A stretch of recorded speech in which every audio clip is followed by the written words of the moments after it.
નમસ્કાર મિત્રો, આજે સીધું ને સટમાં આપણી સાથે જિગ્નેશ મેવાણી જોડાયા છે. નામ હી કાફી હૈ. આખા દેશમાં જે નામની ચર્ચા છે, જિગ્નેશ પત્રકારમાંથી, ધારાશાસ્ત્રીમાંથી રાજનેતા બને છે.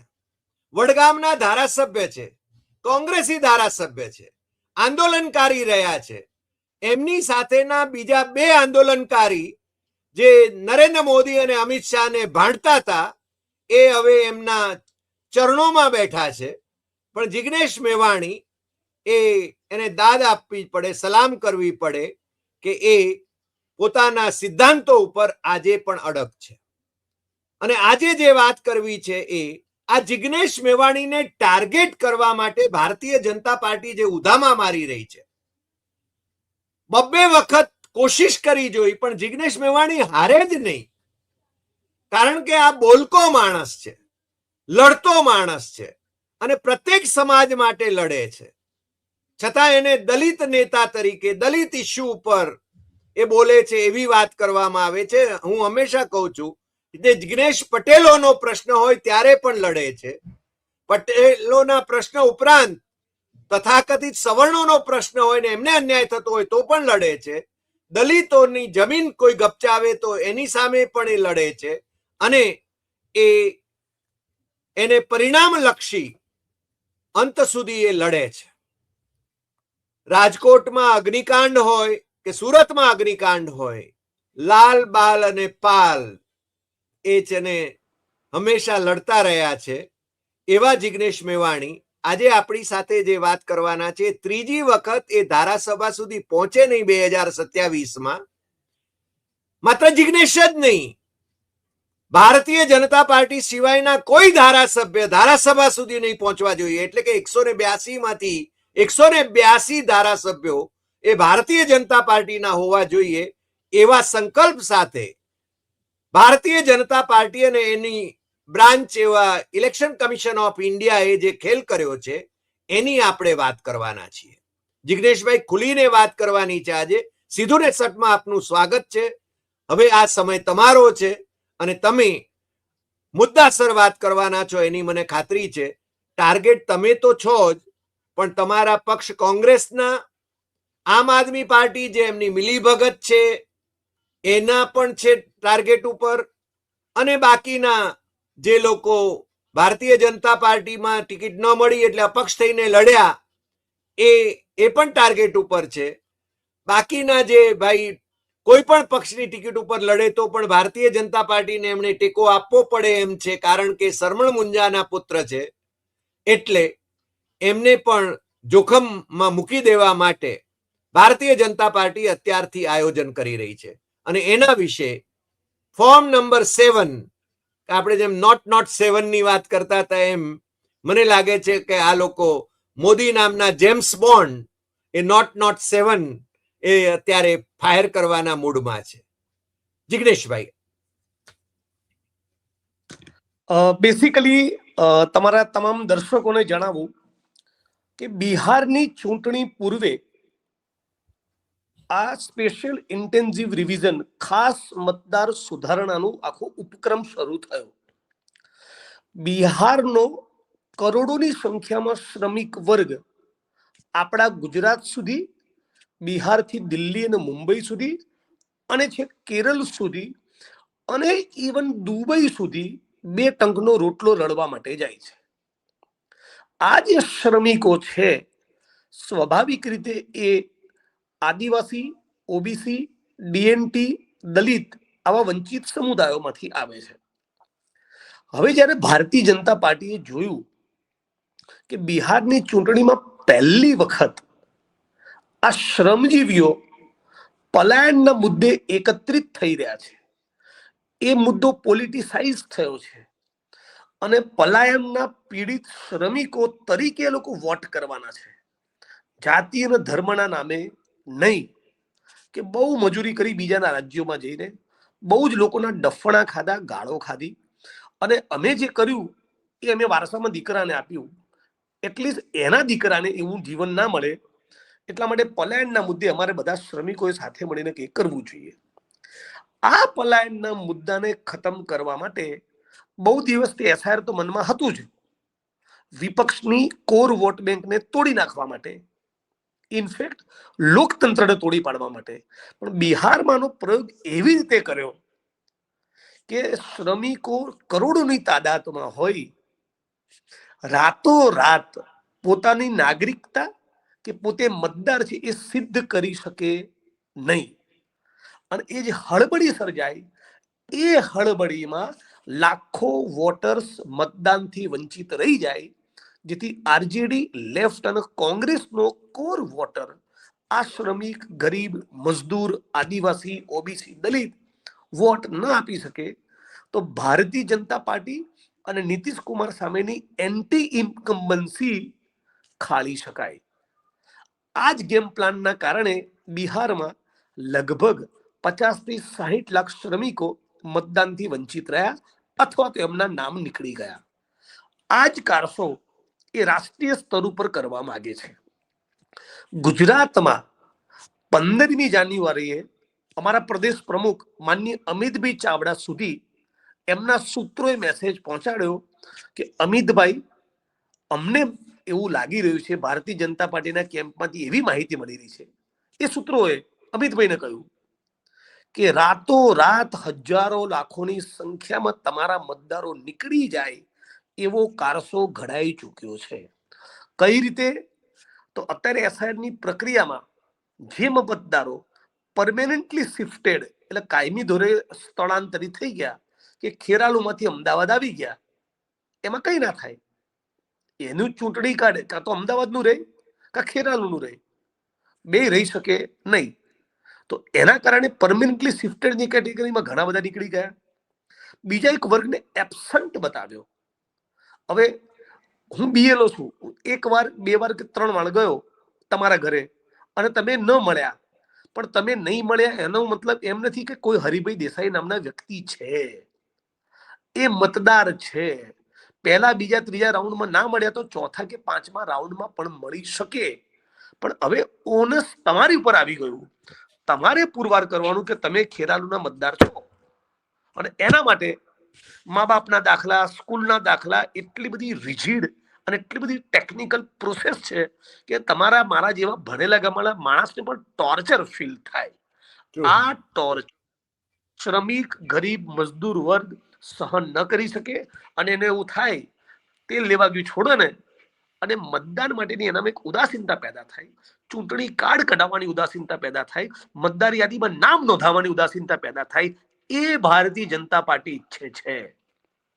એટલે આ એક સુયોજિત ષડયંત્રનું ભાગરૂપે બહુ જ સિસ્ટમેટિકલી, ધારો કે સિદ્ધપુર ચંદનજી ઠાકોરની જે ધારાસભ્ય હતા એમની વિધાનસભા, મારી વિધાનસભા વડગામ, શૈલેષભાઈ પરમારની દાણી લીમડા, હિંમતસિંહ પટેલ જ્યાંથી ચૂંટણી લડ્યા એ બાપુનગર, અને ગ્યાસુદ્દીનભાઈ શેખની માની ગ્યાસુભાઈની દરિયાપુર.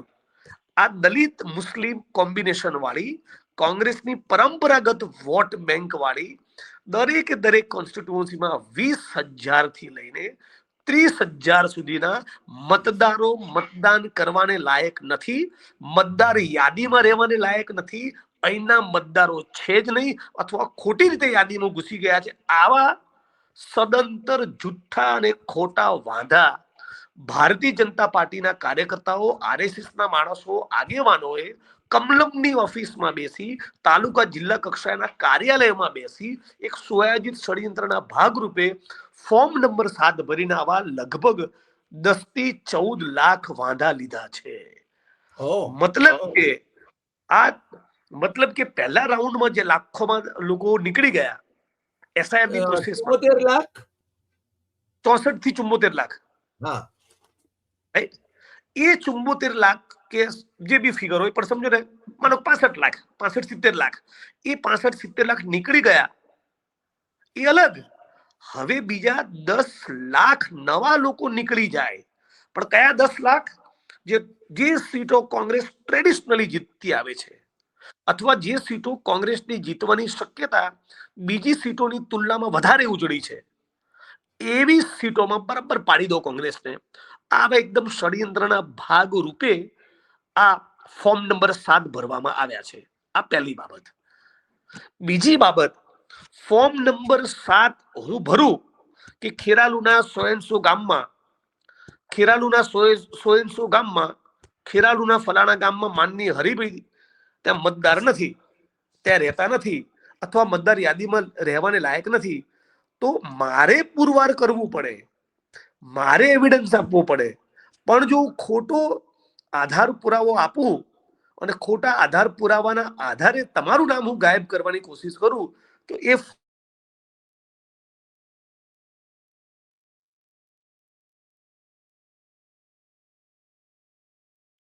જિગ્નેશભાઈના ઇન્ટરનેટનો પ્રોબ્લેમ છે, પરંતુ એ તરત જ જોડાઈ જશે આપણી સાથે. એમણે બહુ જ મહત્વની વાત કરી છે કે ફોર્મ નંબર 7 એ બહુ જ યોજનાબદ્ધ રીતે ભરાવવામાં આવી રહ્યા છે, અને આ આખી યોજના એ ભારતીય જનતા પાર્ટીને ઉપરથી નિર્દેશ જે આપવામાં આવ્યા છે એના બૂથ લેવલના સ્તરે, અને એવું જાણવા મળે છે કે ભારતીય જનતા પાર્ટીના બૂથ લેવલ ઉપરથી એક બૂથમાં કમસે કમ 100 મતદારો વિશેના વાંધા એ ફોર્મ નંબર 7 મારફત એમને લેવા, અને એ ફોર્મ નંબર 7 ભરે એટલે એ લોકોની મતદાર યાદીમાંથી નામ નીકળી જાય, અને એ ન નીકળે એને માટે એની નોટિસીસ ઇસ્યુ કરવામાં આવે, અને એ નોટિસીસ ખરેખર મતદારો સુધી પહોંચે છે કે કેમ. કારણ કે શક્ય છે, ધારો કે હું અમદાવાદનો મતદાર છું, પણ હું અમદાવાદનો મતદાર છું, પરંતુ વતનમાં ધારો કે મારું નામ હોય ને અહીંયા પણ હોય, તો મારે બે જગ્યાએ નામ ન રહી શકે, પરંતુ એક જગ્યાએ તો નામ રહેવું જોઈએ. અને એ માટે કોઈ યોગ્ય મતદાર એનું નામ છૂટી ન જાય એવી ઇલેક્શન કમિશન ઓફ ઇન્ડિયાની આખી ગાઈડલાઈન છે.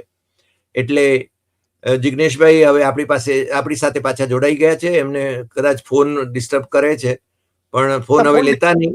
હા, કનેક્ટિવિટી તો મારી વાત ઉપર ફરી આવું તો પહેલા જે 70 લાખ એસઆર ની પહેલી પ્રોસેસમાં નામ ગાયબ થઈ ગયા, ડિલીટ કર્યા, અને હવે નવા 10 લાખ કરવા માંગે છે. પણ હવે જે નવા 10 લાખ છે એવી સિસ્ટમેટિકલી કર્યા છે કે કોંગ્રેસની પરંપરાગત વોટ બેંકને ખતમ કરો, અને કોંગ્રેસની જે સીટો જીતવાની શક્યતા સૌથી વધારે ઉજળી છે એ સીટો ખતમ કરો. દલિત, ઠાકોર, મુસ્લિમ, આ ગરીબ વંચિત વર્ગો જે સીટોમાં છે મોટી તાદાદમાં, એ સીટોનો પાડી દો. આવું ષડયંત્ર આ બીજા સ્ટેપમાં રચ્યું છે. અને સિદ્ધપુરમાંથી તો એક ઓડિયો બહાર આવ્યો કે ભારતીય જનતા પાર્ટીના એક પૂર્વ મંત્રીના ઈશારે એમની ચેમ્બરમાં, એમની ઓફિસમાં બેસીને આખું પ્લાનિંગ કરવામાં આવ્યું, અને 2 માણસો આખા ષડયંત્રની ચર્ચા કરે છે. એનો એક ઓડિયો પણ વાયરલ થયો છે. મુદ્દા નંબર 3, ધારો કે મેં ફોર્મ નંબર 7, મારો અવાજ આવે છે ને સાહેબ? એકદમ. યસ. ધારો કે મેં ફોર્મ નંબર 7 તમારી વિરુદ્ધ રજૂઆત કરી, અને એ રજૂઆત ખોટી છે, રાઈટ? તો મારે સાબિત કરવું પડે કે તમે ત્યાંના મતદાર છો કે નથી. તો એવું હું શેના આધારે કહું છું? અને તમારી વિરુદ્ધ લીધેલો વાંધો જો મારો ખોટો સાબિત થાય, અને મેં મેલાફાઈડ ઇન્ટેન્શનથી તમારી વિરુદ્ધમાં ફરિયાદ કરી હોય, તો મારી સામે ખોટું ફોર્મ નંબર 7 ભરવા બદલ ફોજદારી ગુનો દાખલ થઈ શકે. 1 વર્ષની જેલ થઈ શકે. પાર્ટીના 1 વર્ષની જેલ, 1 લાખ રૂપિયાની સજા. કેમ કે તમે આ દેશના બંધારણે આપેલો એક નાગરિકનો મતદાનનો અધિકાર છીનવવાની કોશિશ કરી. ઇટ્સ અ સિરિયસ ક્રાઇમ, બહુ ગંભીર ગુનો છે. તમે કોઈના નાગરિક હોવાના અધિકાર ઉપર તરાપ મારી રહ્યા છો. અને આ નાગરિક હોવાનો અધિકાર એટલે શું? આપણે બધા દર્શકોએ સમજવું જોઈએ કે અચાનક એક દિવસ મન થયું અંગ્રેજોને દેશ છોડી જતા રહેવું નથી. લોકોએ કાળા પાણીની સજા ભોગવી, લોકોએ છાતી પર, પીઠ પર દંડા અને ગોળીઓ ખાધા. ભગતસિંહ, સુખદેવ, રાજગુરુ, 23, 24, 25 વર્ષના યુવાનોએ બલિદાન આપ્યા. રામપ્રસાદ બિસ્મિલ અશફાકની જોડીએ બલિદાન આપ્યું. ચંદ્રશેખર આઝાદની શહાદત. ગાંધીજી 12-15 વર્ષ જેલમાં રહ્યા. પંડિત જવાહરલાલ નહેરુ 11-12 વર્ષ જેલમાં રહ્યા. મૌલાના આઝાદ અને સરદાર વલ્લભભાઈ પટેલ 9-10 વર્ષ જેલમાં રહ્યા. આ જેલ યાતનાઓ લાંબા કારાવાસો, કાળા પાણીની સજા, છાતી પર ખાધેલી ગોળી અને લાંબા સ્વતંત્રતાના સંગ્રામ બાદ આપણને બંધારણ, લોકતંત્ર અને મતદાનનો અધિકાર મળ્યો છે. આને છીનવવાની કોશિશ કરવી એ આ માટી સાથે ગદ્દારી છે. એસઆઈઆર ના નામે ભારતીય જનતા પાર્ટીની સરકાર દ્વારા તમારો ને મારો નાગરિક હોવાનો, મતદાર હોવાનો રાઈટ, અધિકાર છીનવવાની કોશિશ કરવી એ ભારત માતા સાથેની ગદ્દારી છે. એ સ્વતંત્રતાના આંદોલન સાથેની ગદ્દારી છે. આ દેશના બંધારણ અને લોકતંત્રનું અપમાન છે. આ દેશના બંધારણ અને લોકતંત્રની હત્યા છે. એટલા માટે ગુજરાતી તરીકે, દેશવાસી તરીકે આપણે બધાએ જાગવાની જરૂર છે. આ ફક્ત કોંગ્રેસ કે આપ કે વિપક્ષની વાત નથી.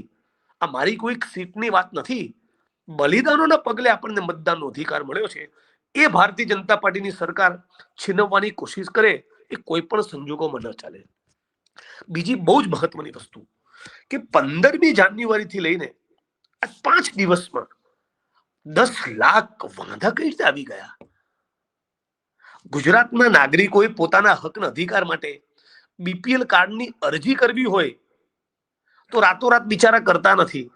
તો રાતોરાત 7 નંબરના ફોર્મ 5 દિવસમાં, 7 દિવસમાં 10 લાખ ભરાઈ ગયા. How is it possible? કઈ રીતે શક્ય છે? મતલબ કે ભારતીય જનતા પાર્ટીના કાર્યાલયમાં એક સુઆયોજિત ષડયંત્ર ગોઠવાયું, એનું પ્લાનિંગ થયું, કોઈએ ટોપ ટુ બોટમ સૂચનાઓ આપી, એ સૂચનાનું અમલીકરણ થયું અને અમલીકરણના ભાગરૂપે જોયું કે ભાઈ વડગામ વિધાનસભામાં, સિદ્ધપુરમાં, દરિયાપુરમાં, 2012ની વિધાનસભામાં અને 14ની લોકસભામાં, 17ની વિધાનસભા અને 19ની લોકસભામાં, 22ની વિધાનસભા અને 24ની લોકસભામાં કયા બૂથમાં કોંગ્રેસના મતદારો રહ્યા છે ત્યાંથી નામ કમી કરાવી દો. ત્યાં ફોર્મ નંબર 7 ભરીને વાંધો લો એટલે એને ફોરમ પે ચડાવી દો. હવે આ 25,000 લોકોની વિરુદ્ધ ફરિયાદ થઈ મારા વિધાનસભામાં, એટલે 25,000 લોકોએ સાબિત કરવાનું કે નાના ભાઈ હું તો એનો જ છું, હું મતદાર છું, હું રાશન લઉં છું, જો નિયમિત મને રાશન મળે છે, હું અહીંયા નિયમિત વોટિંગ કરું છું, બીજી સરકારી યોજનાનો લાભ લઉં છું, આ મારું ઘર, આ મારું ભાડા ચિઠ્ઠી, આ મારું વીજળીનું બિલ. એટલે મેં અચાનક એક દિવસ ફરિયાદ કરી અને જિલ્લા કલેક્ટર તંત્રએ ફરિયાદો રિસીવ કરી લીધી. ફરિયાદ કરનારો માણસ કોણ છે, એની ક્રેડિબિલિટી શું, કશું જ નહીં જોવાનું. ફોર્મ નંબર 7 આવ્યું એટલે લઈ લો.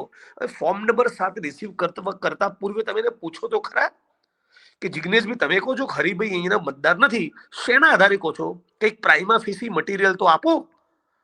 Right right. હવે હરિભાઈ હું તો એનું મતદાર જ છું. એટલે હરિભાઈ પોતાનું બધું કામ મૂકીને એ સાબિત કરવા નીકળે કે હું મતદાર છું. અરે મારા આધાર પુરાવા, અને આધાર પુરાવા બીજી 10 વસ્તુ શોધવાની. એટલે હરિભાઈએ 65, 70 કે 72 વર્ષની ઉંમરે 50 વર્ષ પહેલાનું સ્કૂલ લિવિંગ સર્ટિફિકેટ શોધવા નીકળવાનું. એ ના મળે તો મા બાપનો દાખલો શોધવા નીકળવાનું. તો આ બધી પ્રક્રિયા કેમ કરી રહ્યા છીએ? કેમ કે ભારતીય જનતા પાર્ટીને લાગી રહ્યું છે કે હવે આવા ષડયંત્રો સિવાય એમની વોટ બેંક બચે એમ નથી. ઓલરેડી લોકસભામાં 240 સીટ પર આવી ગયા અને એ પણ ષડયંત્રથી, એમાં પણ 100 બેઠકો તો ષડયંત્રથી જીત્યા છે. વોટ ચોરી કરીને જીત્યા. અને એમાં પણ ભારતીય જનતા પાર્ટીના મંત્રી નિર્મલા સીતારામન, એમના હસબન્ડ પરકલા પ્રભાકરે જાહેરમાં કીધું કે લાખોની, કરોડો મતદારોની ચોરી થઈ છે. રાહુલ ગાંધીજીએ પણ સાબિત કરીને બતાવ્યું, આરોપ નહીં, સાબિત, કે બ્રાઝિલની મોડલે 22 વોટ કર્યા હરિયાણામાં. How is it possible? 3 માળનું મારું મકાન હોય અને ઠાંસીને ભરીએ, ઠૂસીને ભરીએ તો 12, 15, 20, 25 લોકો રહે. એક ઘરમાંથી 500 મતદાર કઈ રીતે નીકળ્યા? શિરડીમાં તો 3,000 નીકળ્યા હતા એક મકાનમાંથી. મતદારો નીકળ્યા. કલેક્ટરે કબૂલ કર્યું હતું કે 3,000 હતા. રાઈટ. હવે એક ઘરમાંથી 3,000 મતદાર, એક ઘરમાંથી 168, એક ઘરમાંથી 206, એક ઘરમાંથી 500, અને છતાં આપણે દેશ તરીકે ચૂપ રહીએ બિલકુલ નહીં ચાલે. આ મારી વિધાનસભાની વાત નથી, કોંગ્રેસ પાર્ટીની વાત નથી, આ દેશને બચાવવાની, લોકતંત્રને બચાવવાની વાત છે. એટલે ભારતીય જનતા પાર્ટીનું આ ષડયંત્ર આખા ગુજરાત અને દેશે સમજવાની જરૂર છે. આવી વાત છે. જિગ્નેશ, હવે આ ષડયંત્ર ચાલ્યું, હું પૂછું વચ્ચે, તમે કહી શકશો તો એનો પ્રતિકાર કરવા માટે તમે શું યોજના બનાવો છો? આખા ગુજરાતના દરેક જિલ્લામાં અમે પ્રોટેસ્ટ પ્લાન કરી રહ્યા છીએ. એક મોટો રાજ્યવ્યાપી કાર્યક્રમ પ્લાન કરી રહ્યા છીએ અને હાઈકોર્ટ સુપ્રીમ કોર્ટ જવા સુધીની પણ અમે લગભગ ચર્ચા વિચારણા પક્ષ તરીકે કરી છે. ટૂંક સમયમાં માનનીય અમિતભાઈ ચાવડા દ્વારા પ્રદેશ પ્રમુખ દ્વારા એની જાહેરાત કરવામાં આવશે. નાના મોટા પ્રોટેસ્ટ ગ્યાસુભાઈ શેખ દ્વારા, શૈલેષભાઈ પરમાર દ્વારા, અમદાવાદ શહેર કોંગ્રેસ સમિતિ દ્વારા, સિદ્ધપુરમાં ભાઈ ચંદનજીભાઈ ઠાકોર દ્વારા કરવામાં આવ્યા. હું પણ મારા વિધાનસભામાં કાર્યક્રમ પ્લાન કરી રહ્યો છું. એટલે રોડ ઉપર પણ લડીશું અને સાથોસાથ લીગલ બેટલ પણ આની લડવી પડશે. જનતામાં જાગૃતિ પણ લાવવી પડશે. અને દરેક ફ્રન્ટ ઉપર અમે આ મુદ્દે લડવાના છીએ. આ મુદ્દામાં બિલકુલ લડવું પડશે અને લડીશું જ અમે. જી, તમે કંઈક બીજું પણ કહેતા હતા. હા, એટલે બીજું એ કહેતો હતો કે રાહુલજીના ખુલાસો કર્યા પછી ઇલેક્શન કમિશન ઓફ ઇન્ડિયા એ કોઈ ચોખવટ કે સ્પષ્ટતા કરતો જ નથી. એને સુરક્ષા કવચ છે જિગ્નેશ, એને સુરક્ષા કવચ મળી ગયું છે. સામે કોઈ એક્શન ના લઈ શકે એવો કાયદો બનાવી દીધો છે, એને ઇમ્યુનિટી આપી દીધી છે. એટલે જાણે કાનૂન અને બંધારણની ઉપર હોય એક એવી પ્રમાણેની પરિસ્થિતિનું નિર્માણ થયું છે. એટલે આના ગરીબ શ્રમિક જે રાષ્ટ્ર માટે ઉત્પાદન કરે છે, કોઈ પણ જાતિ કે ધર્મના હોય, એને તમે ચૂંટણીની લાંબી લાઈનોમાં લગાઈ કરો છો. હવે મારા વિધાનસભાની વાત કરીએ, 25,000 થી વધારે મતદારોએ લાઈનમાં ઉભા રહીને કલેક્ટર તંત્ર સામે, ઇલેક્શન કમિશન ઓફ ગુજરાત અને ઇન્ડિયા સામે સાબિત કરવાનું હું નાગરિક છું, હું મતદાર છું, હું અહીંનો જ છું. આ રહ્યા અમારા પુરાવા. શેના માટે? પણ મને એક પ્રશ્ન થાય છે કે તમારા બીએલએ જે છે એ શું કરે છે? અમારા બીએલએ તો બધું કામ કરીને આપ્યું. બીએલએ છોડીએ, એક સેકન્ડ માટે માની દઈએ કે અમારા બીએલએ કામ નહીં કર્યું, પણ બીએલઓ છે, શિક્ષકો અને અન્ય સરકારી કર્મચારીઓ, એ તો ગયા હતા ઘરે ઘરે. એમણે પરમેનન્ટલી શિફ્ટેડ, એબસન્ટની યાદી બનાવી. તો આ 25,000 વાંધા કઈ રીતે આયા? તો તમે એવું કહેવા માંગો છો બીએલઓ કામ નથી કર્યું? બીએલઓ નો તો ગળા સુધી આવી ગયો, લોકો સુસાઇડ કરે. એટલે તમારા ને મારા ઘરે બીએલઓ તમારા ને મારે ઘરે પહોંચ્યા પછી એમણે રેકોર્ડ ઉપર કીધું ના હરિભાઈ દેસાઈ છે, જિગ્નેશભાઈ મેવાણી છે. પણ અચાનક એક માણસ ઉભો થયો, ફોર્મ નંબર 7 ભર્યું કે હરિભાઈ એના માણસ જ નથી, જિગ્નેશભાઈ રહેતા જ નથી. એટલે મને નોટિસ. હવે મારે સાબિત કરવાનું કે હું અહીંનો જ છું. અને નોટિસ પાછી વોટ્સઅપ ઉપર બિહારમાં તો આપે છે. સુપ્રીમ કોર્ટે હમણાં એનો કોગ્નિઝન્સ લીધો. બીજું, બીએલઓ એ મતદાર ખરેખર ન હોય અને છતાં મતદાર બતાવ્યા હોય એવી ભૂલ કરી હોય કોઈ એક વિધાનસભામાં, તો 200, 500, 1000 વોટમાં કરી હોય, 1500, 2000, 2500 વોટમાં કરી હોય, 3000, 3500, 4000 વોટમાં કરી હોય, 25,000 માં નોટિસ, 25,000 માં વાંધા. ગ્યાસુદ્દીન શેખના વિધાનસભા ક્ષેત્રમાં 29,000 મતદારો સામે વાંધા. એટલે તમે એવું કહેવા માંગો છો કે 29,000 માણસો એ દરિયાપુરના રહેવાસી કે મતદાર નથી? મારા વિધાનસભાના 25,000 માણસો મતદાર નથી એવું તમે કહેવા માંગો છો? પણ તમારી જવાબદારી વધી જાય ને, તમારે જ તમારા મતદારોને પ્રોટેક્ટ કરવા પડે. બિલકુલ બિલકુલ બિલકુલ. પણ હવે શું, 182 માંથી 182 જીતવાનો આમનો સંકલ્પ? નહીં, એવું કરવું જોઈએ. ગુજરાતની જનતાએ સામૂહિક રીતે મળીને એવું કહી દેવું જોઈએ કે કામ કરો, તમને અમરપટ્ટો જ આપી દે લખીને, જાઓ 2000 વર્ષ તમે રાજ કરો. એટલે લોકતંત્ર પતી ગયું તમારું.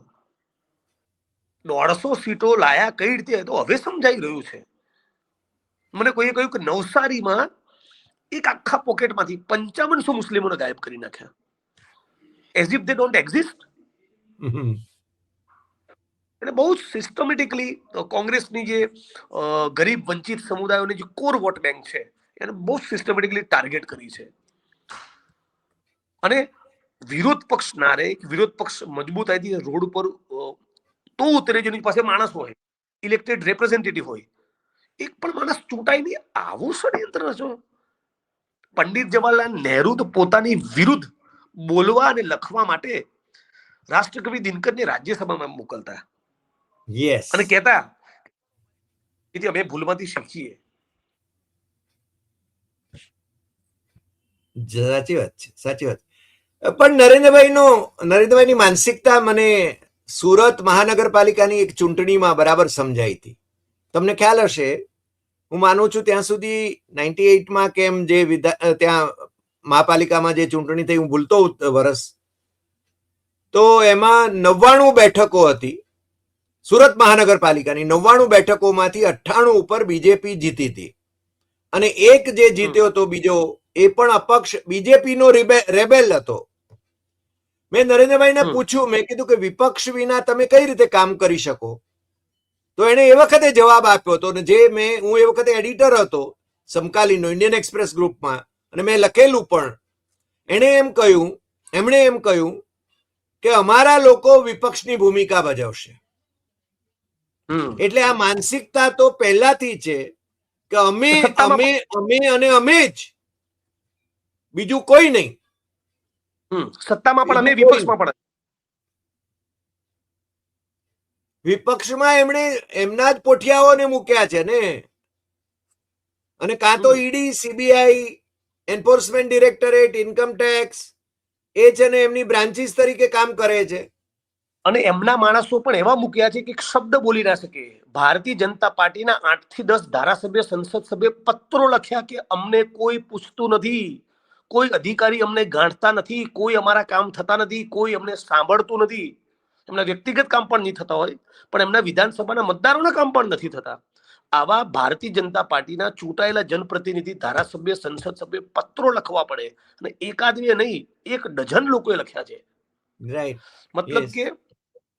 મતલબ કે નરેન્દ્રભાઈ અને અમિત શાહ જ બધું કંટ્રોલ કરે. અહીંયા 8 ચોપડી પાસ જેવા માણસોને બેસાડી દેવામાં આવે, કમ્પ્લીટલી બિલકુલ કોઈ ક્વોલિફિકેશન ના હોય એવા માણસને, જેથી ડાવોસ ગયા છે ભાઈ શ્રી આપણા સ્કોલર ને. હા, એટલે મને લાગે છે કે જિગ્નેશભાઈ, આપે જે આજે વાત કરી એ વાત ગુજરાતની તમામ જનતાને માટે લાગુ પડે છે અને બધાએ જાગવાની જરૂર છે. ગુજરાત જ શું કામ, આખા દેશની જનતાએ જાગવાની જરૂર છે. અને જે રીતે ઇલેક્શન કમિશન ઓફ ઇન્ડિયાના ઇલેક્શન કમિશનરોને એમની પસંદગી પણ મોદી અને શાહ પોતે જ નક્કી કરે છે, કારણ કે રાહુલ ગાંધી એ 3 સભ્યોમાં છે પણ 2 વિરુદ્ધ 1 થાય છે. એટલે એમણે જેને મૂકવો છે એ જ એમનો નિષ્ઠાવંત, અને અમિત શાહનો જ સેક્રેટરી છે ને એ અત્યારે ચીફ ઇલેક્શન કમિશનર છે. એટલે એમના કયાગરા જ ત્યાં રહે છે. અને બીજું, ચીફ જસ્ટિસ ઓફ ઇન્ડિયાને તો એમણે કમિટીમાંથી કાઢી નાખ્યા કાયદાની અંદર સુધારો કરીને, અને કાયદામાં સુધારો કરીને વિપક્ષને સંસદની બહાર મોકલીને એમણે છે ને જે કાયદો કર્યો એની અંદર એમણે આમને સુરક્ષા કવચ આપી દીધું. ઇલેક્શન કમિશન આખી જિંદગી તમારી સામે કોઈ સિવિલ કે ક્રિમિનલ કેસ નહીં થઈ શકે, એટલે તમે બેફામપણે જે નિર્ણયો અમારી તરફેણમાં લ્યો એના માટે તમને છૂટ છે. જે ઇમ્યુનિટી, જે સુરક્ષા કવચ પ્રેસિડેન્ટ ઓફ ઇન્ડિયાને નથી, રાજ્યપાલોને નથી, પ્રાઇમ મિનિસ્ટરને નથી, સ્પીકરને નથી, એ ભાઈ શ્રી આપણા ચીફ ઇલેક્શન કમિશનર અને કમિશનરોને છે. મને લાગે છે કે દેશની લોકશાહી એ ખતમ થવા બેઠી છે. પણ જિગ્નેશ મેવાણી જેવા અથવા તો અમિત ચાવડા જેવા કે ગ્યાસુદ્દીન શેખ જેવા, જેમણે આ વખતે પણ જ્યાં જગવી છે, એ માત્ર એમના પોતાના માટે નથી જગવી, એ આખા દેશના અને લોકશાહી અને બંધારણના હિતમાં કરી છે. એટલું આપણે કહીશું. આજે આટલી વાત. ફરી મળીશું નવા એપિસોડમાં નવા વિષય સાથે. જિગ્નેશભાઈ, આપનો ખૂબ ખૂબ આભાર. નમસ્કાર.